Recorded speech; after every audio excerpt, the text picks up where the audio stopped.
ဒီမြင်ကွင်းရဲ့ကားတွေနဲ့လူတွေကကစားစရာအယုတ်လေးတွေလိုပုံပေါက်နေပါတယ်ဒါပေမဲ့တကယ်တော့ဒါတွေအားလုံးဟာအစ်အမှန်ရင်တွေနဲ့လူတွေချစ်ပါတယ်ဒါဆိုဘာကြောင့်များသူတို့တွေကပုံကြီးချက်ထားတဲ့ကလေးကစားကွင်းထဲရောက်နေတယ်လို့မြင်နေရတာပါလဲအခြေခံအားဖြင့်ဒါဟာတိတ်ရှိဓာတ်ပုံရိုက်နည်းလို့ခေါ်တဲ့ဓာတ်ပုံပညာရဲ့တစ်မျိုးပဲဖြစ်ပါတယ်အနီးကပ်ကြည့်လိုက်ရင်သတိထားမိမှာကဖရင်ရဲ့အပေါ်ပိုင်းနဲ့အောက်ပိုင်းတွေဟာမှုန်ဝါးနေပြီးအလဲကကျင်းမြောင်းတဲ့ဧရိယာလေးတစ်ခုတည်းကသာရှင်းလင်းနေတာဖြစ်ပါတယ်ပုံမှန်အားဖြင့်ကျွန်တော်တို့အဝေးကိုကြည့်တဲ့အခါမြင်ကွင်းထဲကအရာဝတ္ထုတွေဟာရှင်းလင်းစွာပေါ်လွင်နေပါတယ်ဒါပေမဲ့စားပွဲပေါ်ကကော်ဖီခွက်လိုအနီးကပ်အရာဝတ္ထုတွေကိုကြည့်တဲ့အခါမှာတော့အခြေအနေကကွဲပြားသွားပါတယ်ဘာကြောင့်လဲဆိုတော့ကျွန်တော်တို့ရဲ့မျက်လုံးတွေဟာကော်ဖီခွက်ရဲ့ဧရိယာသေးသေးလေးပေါ်မှာစုံချက်ကပ်ရမှာမို့ပတ်ဝန်းကျင်နေရာတွေကသဘာဝအတိုင်းမှုန်ဝါးသွားတာဖြစ်ပါတယ်တိတ်ရှိဓာတ်ပုံပညာဟာဒီအမြင်ဆိုင်ရာသဘောတရားကိုကျွမ်းကျင်စွာအသုံးချထားတာဖြစ်ပါတယ်စောင့်ချိန်လို့ရတဲ့အထူးမှန်ဘီလူ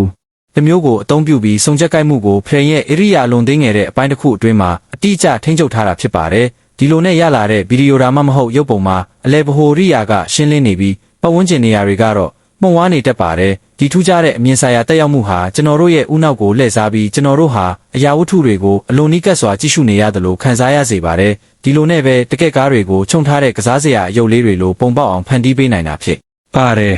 ဒီဗီဒီယိုလေးကိုကြိုက်နှစ်သက်တယ်ဆိုရင်တော့ကျွန်တော်တို့ရဲ့တစ်မြန်မာကို like and follow လေးလုပ်ခဲ့ကြပါအောင်နော်